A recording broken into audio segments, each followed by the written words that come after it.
Okay, today we're going to continue our learning. Masechet Shekalim, Daf Tet Vav, page 15. We are nearing the end of this Masechet. It kind of just started and we're already almost finished. We'll have a Siyum on Sunday at 8:30 Israel time and 1:30, let's say, Eastern Daylight Time or Standard Time. I forget exactly how it all works. But anyway, and then all the other times, basically, we'll announce it. We'll send out an invite. It'll come in a few days. Okay. Today's dedications. A week of learning is sponsored by Tina Lamb and Dodi Lamb in memory of their beloved mother-in-law and aunt, Mrs. Mindy Lamb, Mindel Bat Shlomo V'Tova Hessa, whose first yahrzeit was on Achron Shel Pesach. We miss her love, her elegance and beauty, and her fierce dedication to family and to Torah, more than words can say. Today's daf is sponsored by Achsa Weinberg in memory of my cousin, Ketzia Frankel, a woman of love and chesed, an exemplary daughter and sister, an exemplary mother and savta, a Talmidah Chachama, who held V'ahavta l'reacha as her motto. Ketzia was taken from this world on the 17th of Nisan, 5781 this year, Chol HaMoed Pesach. I miss you already.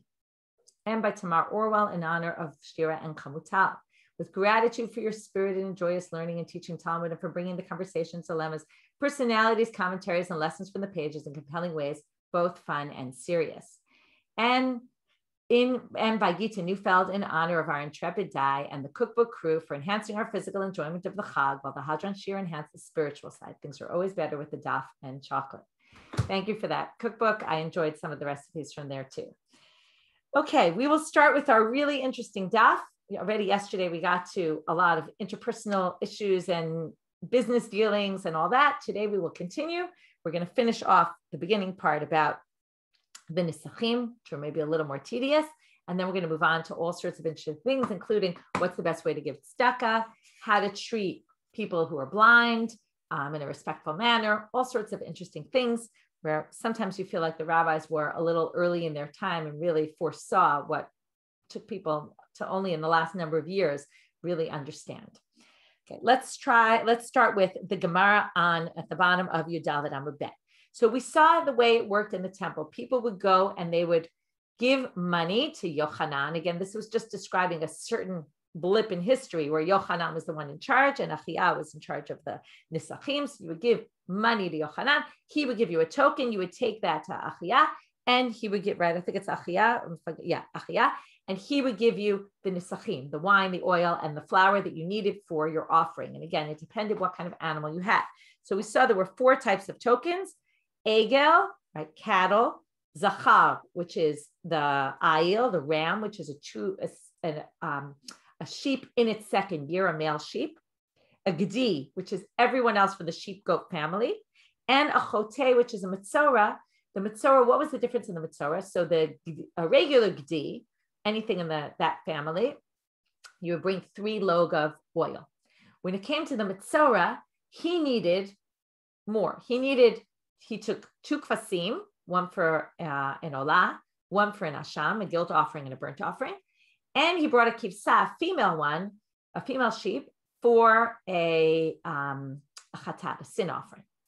So he needed 3 times 3, that's 9, but he also needed this additional 10th log, because if you remember, the Metzora goes to the Lishkat HaMetzoraim, which was this room that was right before the entrance to the Azara. He wasn't allowed in the Azara, and they would put oil on his ear, his right ear, and his right finger, and his right toe, okay? And so he would need an extra log of oil for that. So because it wasn't the same amount that you would use normally for a gedi, instead of giving him 3 gedi tokens, and there is no token for 1 log, so there was a special one that you would get 10 log of oil for. That was called the chote. Okay, they called him a chote. Some people say because he sinned, and that's why people think lepers is because you sinned. Some people say, no, it's milashon lechate, to purify, and he needs purification. So from the lashon chitoy, like to disinfect.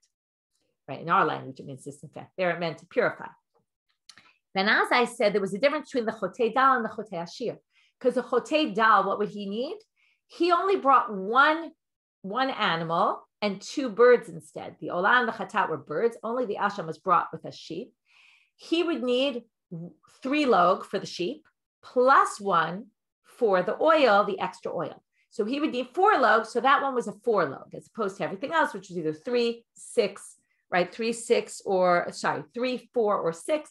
He could have gotten one, the 4, which is the Zachar, but he's not bringing an ayil, so it doesn't make sense for him to do that. So according to Ben Azai, there was this extra one called the Chotei Dal. So now we're going to talk in the Gemara about what's the difference. Ben Azai, Chotei Dal Lama, Hayamivi Logo Imo, because he would need 4, right? 3 for the Gdi and 1 extra one. So because of that, he has his own separate token. Beram Rabbanan maybe Gdi. The Rabbanan say, no, he just brings the Gdi. And the assumption is, the Mepharshim explain, according to the rabbis, the extra log he would bring on his own. He wouldn't buy it in the temple. He would bring it from his house. He would bring that extra log of Shemin. He didn't need to buy it in the temple. And that was different than the one that gets offered with the Korban. And therefore, he would just bring a regular Gdi, and there was no need. Niskei Rachel ma. So now, the Niskei Rachel, this is a U, they call it, right? An EWE. This is a female sheep in its second year. We saw that with the male sheep in their second year, they had a separate amount of libations. That's the ayah. So what about a female one? Min madatanina gedim shamesh nichsei tzon gdolim uktanim zcharim unikevot hada amra niskei rachel niskei gdi.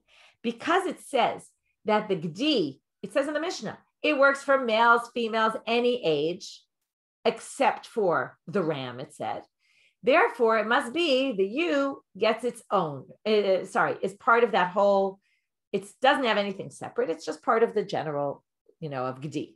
How do we know this? Dichtiv, and now we're going to have a verse that's going to teach us all sorts of things about the libations, the Nesachim.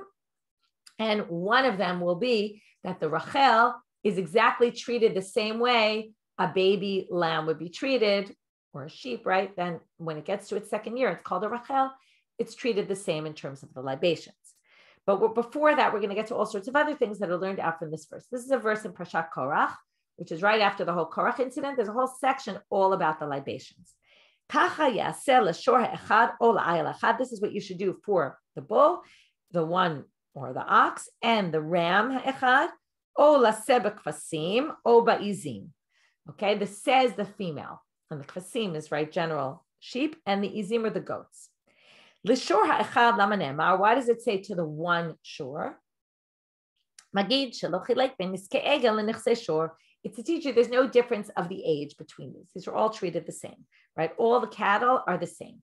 Shaya bedin, you might have thought, ben atzon ta'un nisachim u ben abakar ta'un nisachim. Just like we said, right? The tzon and the bakar, maybe you're the same. And just like im atzanu shechalak ben niskei keves l'niskei ayah, since by the sheep we distinguish between the first years and beyond that, the second and over years, l'chach nachlok ben niskei egel and niskei shor. Maybe we would say the same thing with the calves and the bulls or the ox. Talmud Lomar, kacha yaseh l'shor echad, magid shelo chilek ben niskei egel and niskei shor. From here we learn there's no difference. Shor echad, they're all treated the same. By the way, I read something about the sheep and their maturation process, and they specifically mature at a very young age. They hit puberty, usually around 6 months, although it's somewhat dependent on the breeding season. And I thought that maybe this has to do with it, that they hit puberty very early, and therefore they're really considered something different. And because of that, but why not 6 months then? Because it depends somewhat on the breeding season. So that will, in the course of a whole year, you'll definitely have them reach maturation. And maybe that's why they end up with separate libations. Anyway, I don't know enough about it, but I did read something about it. Ola ayah, lama ne'emal. So now why does it say or for the ram? Shaya bedin, again, you might have thought, now here you might have thought something different. Already we're distinguishing between the ram and the younger sheep. So im matzanu shechilek ben nichskei ben shana l'niskei ben shnatayim, just like we make a distinction between the first years and the second year olds. Lekach nachlok ben niskei shnatayim l'niskei shalosh. Maybe we should also distinguish between the ayah and the year above it. In other words, maybe two, within the second year is one thing. Within the third year is already something else. Talmud Lomar, ola ayel ha'echad. Therefore, it says ayel ha'echad, all elim are treated the same. Once they're above the age of 1, right? They're in their second year. They're already in ayel. It doesn't matter how old they are at that point, which makes sense. If we connect it to puberty, you don't have puberty twice. Ola sebak fasim, lama ne'emal, shaya bedin, and here's the important part why we brought this in the first place. Maybe make a distinction between the the baby lambs and the ewes. Talmud Lomar, Ola Sebek Fasim. So there it says, the Sebek Fasim, that doesn't matter if it's young or old, it's all the same. Obi Izim, why does it say or by the goats? Lama ne'emar, Shaya B'din, im atzanu shechilek ben niskei keves l'niskei aya, lekach nachlok ben niskei gdil l'niskei tayish. Maybe we distinguish between a kid, a baby goat, and a grown goat. Maybe we would also distinguish Talmud Lomar, Oba Izim. They're all in one category. Hikish katan shebizim legadol shebetayashim. In other words, since it said ba'izim, it meant everybody, they're all treated the same, doesn't matter the age. Mazeh b'shloshet lugin, avzeh b'shloshet lugin. Just like those have 3 log, these also have 3 log. Now we're back to the last part in the Mishnah, which is, since these tokens could get lost, I could drop my token, and at the end, I can go and say, listen, I lost my token. And then they would look at the end of the day and see if the money matches the amount of tokens they have. And if they have more money than tokens, then I'll get my nisachim. And if not, then I won't. Because of that, they were worried someone might pick up the token and try to claim it was theirs. Now, if it's a day that I'm searching for my token, my missing token, obviously they won't be able to get away with it because I'll say, oh, that's my token. But that's why they would write the name of the day on it. So they couldn't use it that day. And that would prevent them from trying to use this token to get something when they never really purchased it. But the Gemara obviously says, Haga ba'atzmecha sheziyego to ayom. But what do you mean? He could just wait. Let's say it said Monday. He'll wait till next Monday. And next Monday, there'll be no one searching for a missing token. They'll bring it and they'll claim that it's his.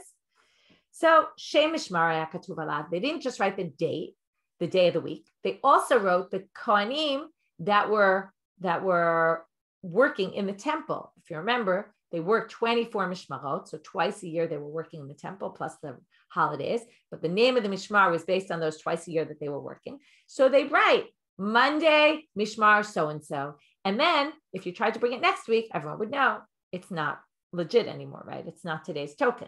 This is like tickets to a show, right? It says exactly the date so that nobody can come later and try to bring a ticket from a different day.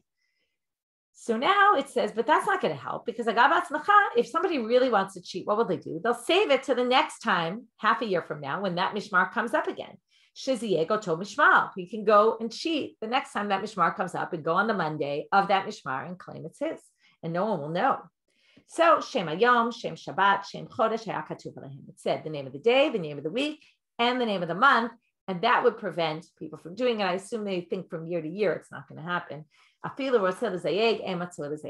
So here you have an example where the Mishnah seemed very simple. It just said you put the name of the day on, and it could be that in the eyes of the Gemara, that's clearly people are much smarter than that, and therefore they just they explain it in such a way that it was much more detail oriented. There was a lot more to it than what the Mishnah said. Now, whether that's true or not is a whole different story. But they're basically claiming that that won't help. So it must be that the Mishnah meant that they put more on it than they claim. Okay, now we get to our section, which is really, really interesting about how to give charity, what's the best way to give charity, and the fact that the temple functioned not just as a place to worship God, but also as a place to take care of people, take care of the poor. Okay, and they had a lishka, we're going to see right now. They had 2 places where people would bring items to the temple. One was the lishka of the chasha'in. Chasha'in is usually to do something in secret. Okay, the secrecy chamber. And one was for vessels. Lishkat chasha'in, people who are God-fearing would bring money to there secretly. And the poor people would take money out of there secretly. Now, this doesn't mean they stole money from it. It means they would give to poor people in secret from this room. Okay, that's why it was called secret, because this goes back to the secrets from yesterday. This is a different kind of secret. This is, we want to protect the identity of the poor. We want to protect the identity of the wealthier. We don't want everyone to know, oh, they gave charity, they gave this amount of money, they gave that amount of money. No, it was all done secretly. This reminds me, by the way, of the army. The army is a place in Israel where it's called Tzava Ha'am, the Tzava of the people. And it's known that the army is a place that also takes care of soldiers that come from troubled homes, and they have all sorts of educational programs and other things. And even in a regular unit, there's someone always in charge of you in case you have an issue, if you need money. And it's funny because the army, you wouldn't think it's a place, right? It's a place to defend our country. But it's a place where, since already you're gathering all these different people together, there's a realization that we need to get involved and take care of the people who need help. And it's the same thing going on here. This is the temple. It's a place of worship of God. But it's not just about man and God. It's about man and his community and dealing with other, or women in her community, and dealing with all sorts of other things that go on, social needs. So here there was a whole room that was meant for gathering charity. Okay, lishkata kelim. So how would that work? That had nothing to do with charity. This had to do with people bringing utensils to the temple. So anyone who wanted to give a utensil, donate to the temple, he would throw it into that room. I don't know why they use the word throwing it, but he would put it in. And once every 30 days,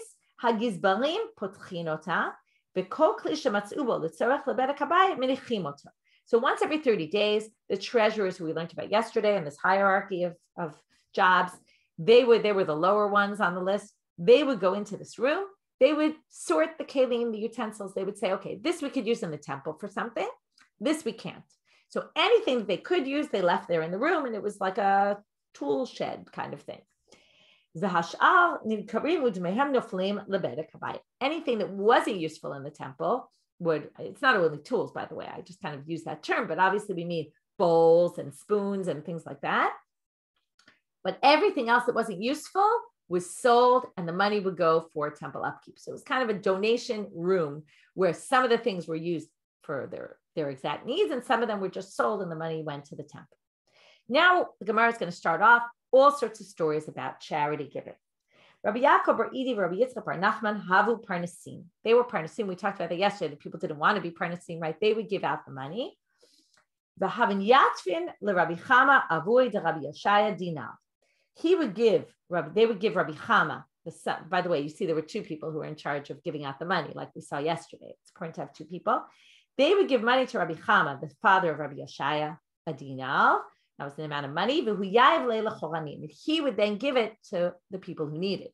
So here we didn't want the people who were handling the money giving it out, right? They used an in-between person to basically make sure it was done more anonymously. Rabbi Zachariah Chatnei de Rabbi Levi, Hayu Kol Melizin Alav. This Rabbi Zachariah, very sad story. Rabbi Zachariah, the son-in-law of Rabbi Levi, everybody would kind of laugh at him, make fun of him, mock him. Why? He doesn't need charity. And here they saw him taking money from charity. And they said, what are you doing taking money from charity? This is sad because Mindadamach, this happens very often, only once he died. But he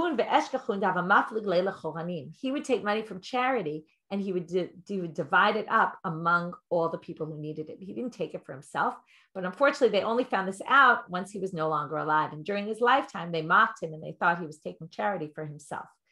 Right? This is very often when people die, everybody finds out all these interesting things that they did in their life sort of secretly, and nobody really knew about them. So this is a good story about him. I mean, it's a bit sad because everybody kind of pegged him as a certain type person, and it wasn't at all what he was. Rabbi Chinan Bar Papa, Hamamaflig Mitzvah Belelia. He would go dividing up charity at night so that nobody would see. To remember, in those days, nobody walked around at night. Chadzman, because it was very dark, right? Nobody would see. Everybody came home early, right before it got dark. So now, Chadzman, Pagabe Rivhon Deruchaya. The head of the evil spirits bumps into him. Amarle, lo kach ilfein Rebbe, lo tasig gvul re'echa. Didn't your teacher teach you, says to him the evil spirit, that you're not allowed to trespass in someone else's property, and it's nighttime, and this is my territory right now. You can't be here. Amarle, v'lo chen ktiv matan b'seter yichpeh af. But doesn't it say that giving in secret will protect you? Meaning, right, this is like we've seen in other cases, shluchei mitzvot eino nizokin, right? Anyone who's on the way to do a mitzvah will not get endangered. And I'm basically doing a mitzvah. And it's probably, what did he think? Why are the evil spirits out at night? Again, depends what you mean by evil spirits. Many times the only people who are wandering around are people going to prostitutes and things like that at night.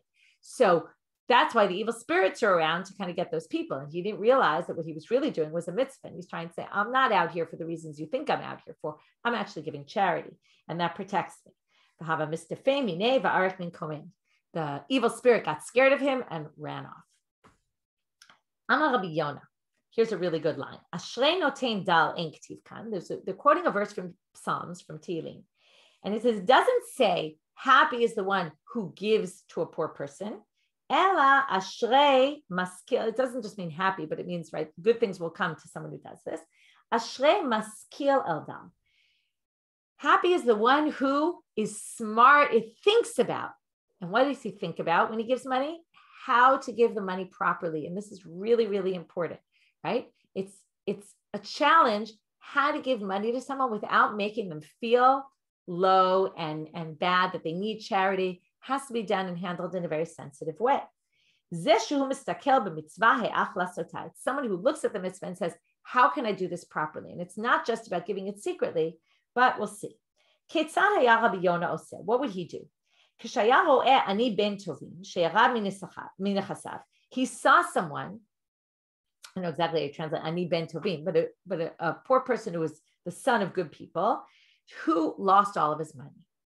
I understand that one day you're going to have, so they say that, thank you, Gita, noble descent. Okay, you could say it like that. And this is why he's going to say to him, listen, I understand one day you're going to have a big inheritance. You don't have it now, but you will at some future point. So I'll lend you money now, and you'll pay it back when you get your inheritance money. And then already the person feels like, oh, okay, I can handle this, right? It's just a loan. But after he gives it to him, he says, Matanayla. Once he already gives it, then he says, by the way, this is really a gift. You don't have to pay me back. That's the proper way to do it. Manda, okay, there were these elderly people. The people would give these elderly people tzedakah between Rosh Hashanah and Yom Kippur. Have a nasbin, they would accept the money. Min batarken lo have a nasbin, but after that they wouldn't accept any money. Amrin de shatan gaban. They would say, I already got my year's worth, right? God determines everything by Yom Kippur, how much you're going to have. I have what I have, and that's it. I'm not willing to take tzedakah anymore. Now, what's going on here? Some people say this is saying not only when you give tzedakah do you have to be thinking about it, but also when you take tzedakah, you have to be thinking. And I'll give you one interesting interpretation of this. There's many different ones about why exactly they did this. But one that I really liked was that the idea here is that they thought about how they can give zchuyot to the people giving them, how they can merit those who give tzedakah. And the answer and the reason why they did this was they wanted to teach people, only give me charity in those 10 days, because those are the 10 days that we know, tshuva, tefillah, tzedakah, right? Those three things, ma'avirin et roa hagzera, they take away evil decrees. In other words, those are the times that people should be giving the most charity. So what they would tell people is only give us money in those 10 days so that the people who are giving them the money will get the most merits. Again, there's different ways of interpreting it other than that, but that's one way. Nehemiah ish shichim. This is a guy, Nehemiah, who dug wells. It sounds like our Nechunya. Maybe they are the same person and there's just a difference in how they say his name. But he dug wells or pits. Pagabo Yerushalmi, a guy from Yerushalayim comes to him. Amarle zechei imi chada tarnagola. He says, I need a chicken, okay, a rooster. Okay, I really need one. Please give me. I'm poor. I need to eat. Now, you have to understand that to understand the story, you have to understand that in those days, okay, it happens sometimes that chicken was more expensive than meat. Okay, usually it's the opposite, but in those days, chicken was more expensive than meat. Amarle, hey lach timte de kupad. I'm going to give you money that's going to afford you a piece of meat. I'm not going to give you to afford chicken, just a piece of meat. Zavan kupad. So he bought a kupad with the money, this meat, va'achil umit, and he died from eating it because his body wasn't used to it. He really needed the chicken. So Nehemiah basically felt like he killed this guy by not doing the mitzvah of tzedakah properly. This is trying to teach you, right? You have to be careful how you do it, not just how you do it to not make the person feel bad, but also how you provide the needs of what this person needs. This person clearly needed chicken and not meat. And look what happened. You killed him. So Nehemiah felt bad about what he did. Right? Go and eulogize this person that Nehemiah killed. Nachum ish Gamzu. Remember him? He's famous. Gamzu Latova. Okay, there's a whole debate about his name. Is his name Gamzu, the way it's spelled here, also him? Or is it Gamzu, which is the name of a place in Israel called Gamzu? And maybe he came from Gamzu. And maybe the story Gamzu Latova is kind of darshaning his name, but really his name was Gamzu. So now they say, he would give a gift to his, he was on the way to bring a gift to his father-in-law's house. So this poor person, who's a mukat shchin, he has boils on him. He bumps into him. Guy comes down to him in the street and says, listen, give me what you have. I need some food. Amar le michazer. On my way home, I'll give you food. You can already see where the story is going. Chazar ve'eshkachem met. He gets back and the guy's already dead. Okay, now here he says the following. Nachum Ish Gamzu says about himself, he says, my eyes that saw you. Now I want you to remember this theme because we're going to see a lot about seeing and the importance of seeing things. And sometimes seeing things that can't really be seen. And the reverse, we're going to have this whole theme from here throughout the rest of the daf. We'll get back to it at the end. My eyes that see, velo yispunach, and didn't understand what was going on, yistamayun. I should go blind because look, I had eyes to see and I didn't really see the signs. Yadei de lo pashta miyatenlach. My hands that weren't outstretched to give you food, yiktaun, should be cut off. Raglaya de lo rahatan lemetanlach. My legs that didn't run to give you food, yitavun, should be broken. Umata teken, and that actually happened to him, right? Crazy story. Selik l'gabei Rabbi Akiva. Rabbi Akiva goes to him. Rabbi Akiva was his student. Amar le, ili, e here means oily, like oy vavoy. Shani ro'eh otchach bekach. Oh my God, I can't believe I'm seeing you in this terrible state. Amar le, eli, shani she'ein ani ro'eh otcha bekach. I'm sorry for you that you don't look like I do. Bit of a strange line. Amarle, ma tamakalalani, what are you trying to curse me? Amarle, uma'at meva'epi yisurin. Why are you trying to avoid yisurin? And this is a whole approach that we've seen before, that there's this idea of yisurin shalahavan and how the tzaddikim want to get punished because they want to get punished so that they get punished in this world and all their sins will be kind of cleansed from their sins in this world and then they can get to the next world without any sins. So he accepted them upon him, kind of like Gamzu L'Tova, right? It's the same idea. I'm accepting this, and this must be a good thing. Okay, now we get to an interesting story where Rabbi Yoshai Rava, it's unclear how to read this. There's a few different interpretations, but I'll just read it one way, which is it's hard to know who's who, okay? Either the rabbi of his son was blind, the teacher of his son was blind, or some people explain some other way, but let's just go with that. Because it's not an important part of the story. There was a blind person who was maybe teaching his son Torah. And he would always eat at his table. One day, Rabbi Yeshaya had guests. And he didn't invite him to eat with him that day. Okay, now, right now, it sounds like he was embarrassed to show he had this blind guy sitting at his table. So he didn't invite him to eat. So now it says, in the evening, he went to the blind person to apologize. He felt bad for what he did. Don't be angry with me. Begin to have the orchin yom because I have these guests today. I didn't want to embarrass you on this day because you're blind. You eat and you drip things on your clothes and it's embarrassing. I didn't want you to eat in front of all these people and be embarrassed. I was doing it for your sake, not because I was embarrassed of you. I didn't want you to be embarrassed in front of them. That's why I didn't invite you to eat with me today. Amarle atapiaste. Okay, says, okay, you appease me. I understand. I'll accept this. Liman, now this is a kind of prayer we're going to see in a minute. Liman, here comes the big words. Liman de mitchame velo chame. To the one who is seen but doesn't see, right? The blind person is seen, and that's why he was worried how he was going to be perceived. But he doesn't see, right? So he says, you appease the one who is seen but can't see. Here's the chokhmah. The one who sees but is not seen, which is God, right? God is not seen, but God sees everything. So the one who is, it's a great line, you have to use it somewhere. But the one who sees but is not seen, yikabel piyuscha. Okay, he should accept in other words, I accept your apology. My wish is that God will also. Amarle, because really in the end, he did something wrong. It wasn't appropriate what he did. But he says, I understand you had a good reason for it, therefore I'll forgive you. And I hope that God forgives you. So to which Rabbi Yoshai reacts and says, Amarle, Hadam Analach, where'd you get that great line from? Wow, like what a great line. Amarle, mi Rabbi Eliezer ben Yaakov. And here comes the great story about inclusion and a rabbi who really was way before his time about this concept. So he says, I got it from him. What's the story? Rabbi Eliezer ben Yaakov al chad desage nehora lakarte. A blind person walks into a city. Yativ le Rabbi Eliezer ben Yaakov leramine.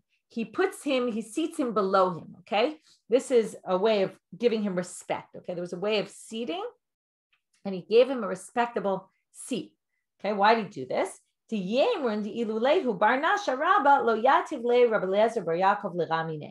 I think Rabbi Eliezer ben Yaakov sat under him. That must be what it is. He sat under him, and the blind person sat in a higher spot, right? Which gave him a sign of respect. He said, if I do that, people will assume what important person would be sitting higher than Rabbi Eliezer ben Yaakov, if not that he was a really important person. So he put this blind guy in a particular spot. Now, the blind guy had no idea because he was blind, so he didn't know where he was sitting. So they gave him really good work to do, the people in the town, because they said, if Rabbi Eliezer ben Yaakov respects him, then he must be really something special. Amarlon Mao Hachin. He realizes that he's making a lot of money for what he's doing, and he says, how did this come about? Like, what? I don't get it. Amrulay, Rabbi Eliezer ben Yaakov, Yativ Leraminach. They said, Rabbi Eliezer ben Yaakov sat below you. So he realized what Rabbi Eliezer ben Yaakov had done, and he prayed. This is, by the way, it's the same idea of giving to someone beseter. Like the person didn't realize what he was doing, right? And he was able to help him in this way. So then this blind person prays for Rabbi Eliezer ben Yaakov with the words of this prayer, and that's where the other blind guy learned it from. That you did a chesed for the person who is seen but doesn't see. So God should give you chesed for, God being the one who sees but is not seen. Okay. Now we get another really interesting issue, which is very relevant. They were going to a Beit Knesset in Lod, where they saw this Beit Knesset in Lod. Amar Rabbi Chama bar Chanina Rabbi Yoshai. He says to Rabbi Yoshai, Kama mamon shiku abotai kan. Look how much money my forefathers invested in this shul. Look at what a beautiful shul. They invested so much money, such a respectable thing. Amar le, Kama nifashot shiku avotenu kan.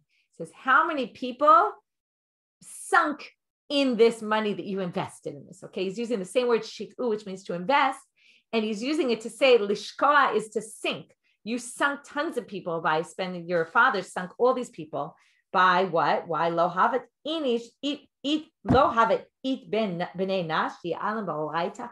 Weren't there people who would have learned Torah had you given money to charity and supported these people who had to work their whole lives and couldn't find time to learn Torah?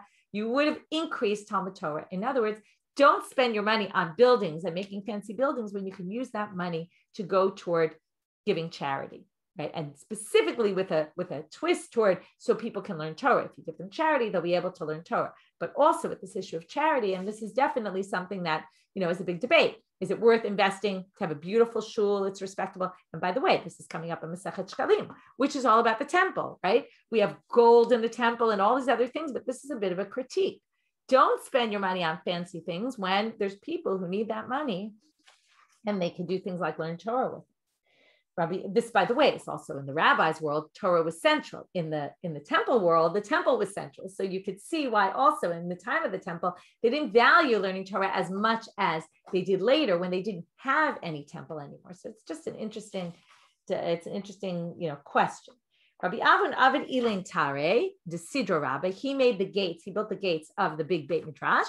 Ata Rabbi Mana Lekabe, Rabbi Mana comes, Amarle, Chame, again, we have this word look, right? It's all about looking at what you see. Chame my avdi, go look at what I did. Look at my beautiful gates. To which Rabbi Mana says, Amar le, vayishkach Yisrael et oseu vayiven hechalot. This is a very harsh pasuk. It says the Jewish people forgot the one who created them, and they built these hechalot, sanctuaries for avodah zarah, for idol worship. Now, even though he was doing it for the Beit Midrash, he's saying you're no better than those who spent all that money on idol worship and they left God. Below have ben nash the alim right? So what? There were no people you could have supported so they could learn Torah. Also, very harsh words against what they did. Okay, getting back to other topics now. Tane, Kochem Zbeach, What if you run out of machatzita shekel money? Can you use money from the bedek habayit? We were talking about the bedek habayit with the kelim. Are you allowed to do that?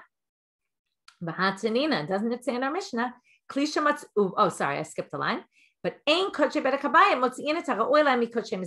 read this a little differently then. It means if you need stuff for the bedek habayit, you don't, the don't starts at the beginning of the sentence, but it really means don't take for kodshe bedek habayit, for upkeep of the temple, from the money that was given to the machatzita shekel, which was for the sacrifice. In other words, one can go for the other, but the other can't, right? It goes only in one direction. You can use bedek habayit for the temple, for the sacrifices, but you can't use sacrifice money for upkeep of the temple. So now they say, but what doesn't our Mishnah seem to indicate otherwise? Vahatanina, it's not exactly, but you'll see what they try to do with this. If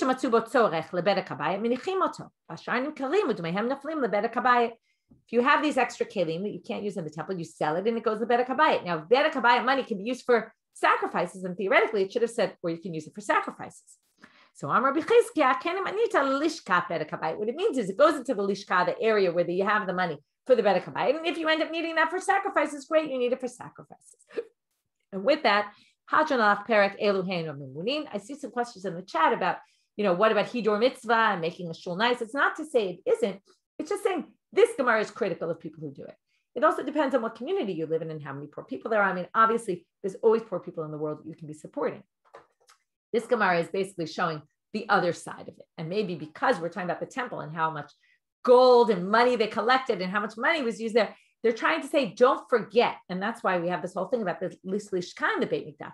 Don't forget that we also have to give charity to poor people. Yes, we want our temple to look beautiful and the Kohen Gadol should be dressed in his beautiful garments, but you have to balance that with needs of the community. Okay, so with that, we're going to start the new chapter. Chapter 6.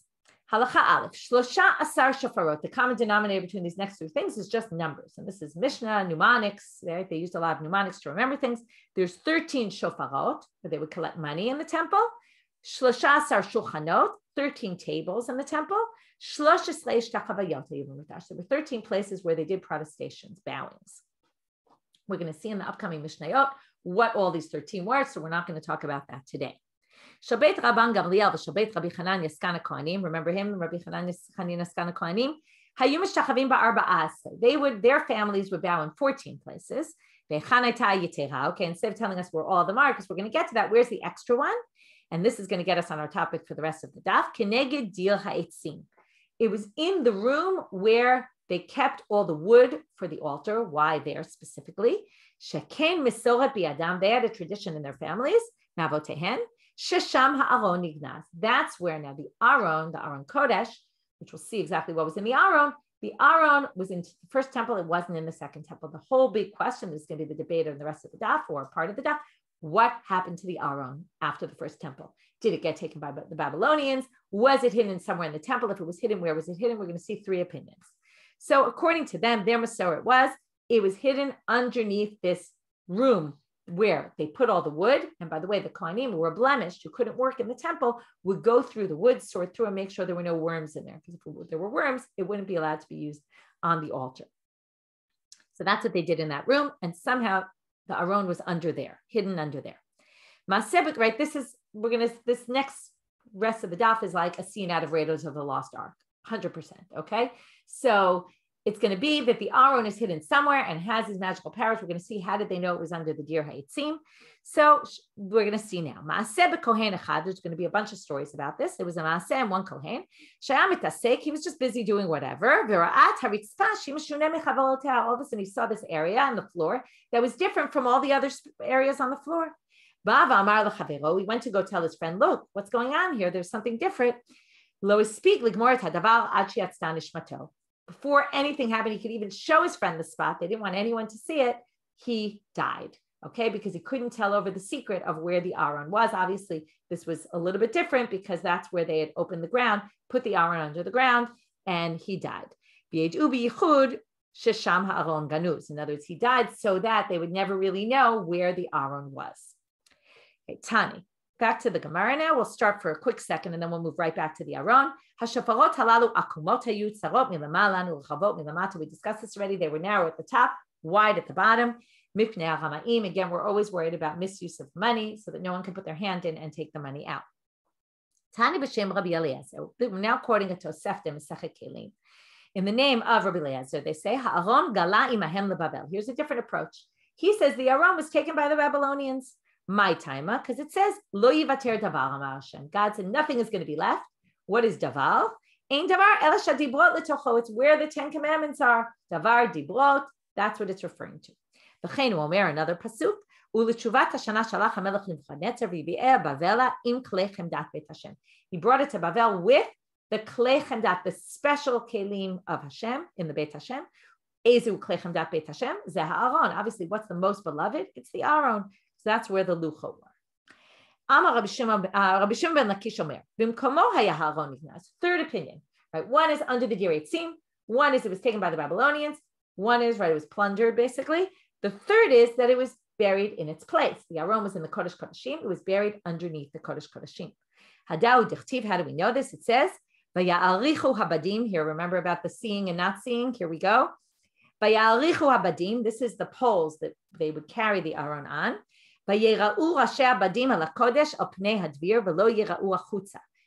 seen, it says, but they weren't seen outside. What does it mean? It was seen and not seen. They were seen but not seen. Right? They stuck out like the breasts of a woman.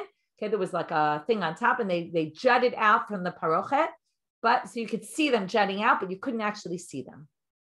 They were covered by the parochet.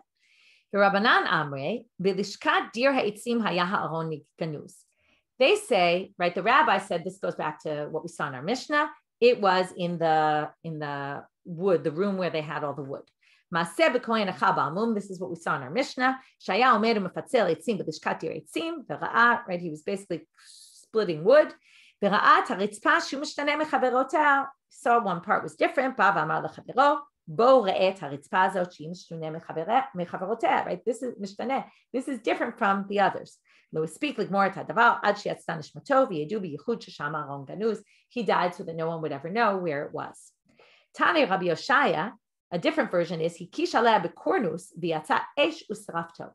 tapped on the floor. Now, either he was just randomly tapping, and all of a sudden a fire came out and burnt. Now, either him or burnt the cornus he was using, like a little hammer.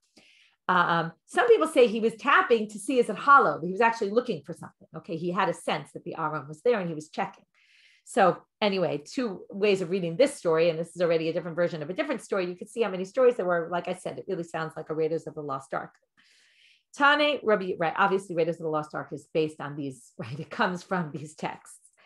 Tane Rabbi Yehuda ben Lakish. How many Aronot were there? So he says there were two. We're going to have two opinions, whether there was one Aron or whether there were two Arons. According to this opinion, Yehuda ben Lakish, one had the Torah. The broken luchot pieces. The one that had the Torah sat in Ol Moed always. Right, we're talking about the time of the Mishkan. It says they never left, right? They never went into the Machane. We know from some of the sources that the Aron would go with them to war. So that must be the one with the broken luchot pieces in it. And sometimes it was seen with them. Again, you get the seen and not seen issue going on. The Rabbanan Amre, it was only one. It only went out once, because we do see it went out. Well, it went out that one time and it was taken into captivity, right? It was captured by the Plishtim. Okay, so first a pasuk for Rabbanit. The rabbis, there was only one. The Plishtim say, oh my God, what is this? Like they're in shock. They've never seen anything like it. So, right? It must be something they never ever saw because it never went out. And then there was only one, and it always stayed inside except for that one time. That there were two. Here's a pasuk. They're out to war, and he says, bring me closer to me, the Aron Elohim. Hagisha means bring it close, meaning it's already with us. Just bring it to me here. Hello, Aron, but the Aron was in Kiryat Yarim. It was there for a very long time. It obviously wasn't with them in war, so it must have been 2 Aronot. My Avdulei Rabbanan, what did they say? They say, oh, it was a box with something else in it. It wasn't the Aron Kodesh. It was a box that had the priestly garments, it had the Urim B'Tumim, and it had the tzitz of the Kohen Gadol. That's what he wanted, and that went out to war with them, but not the Aron Kodesh. Here's a pasuk that supports him. This is what Uriah says to David when David tries to, right, with the whole story with Bathsheba, and then he says to Uriah, come home. And Uriah says, I'm not coming home. The Aron is out in Sukkot, and I'm going to go home and be with my wife and be, and not be out to war. So, right, a real, critique of David. But what does it mean the Aron was B'Sukkot? Right? The Aron was in Yerushalayim. Ma avdin le or b'tzion. So my avdin le Rabbanan. Okay, so he says basically, what do you see here? One was B'Sukkot, the Aron was out at war, and the other one was inside, in Jerusalem.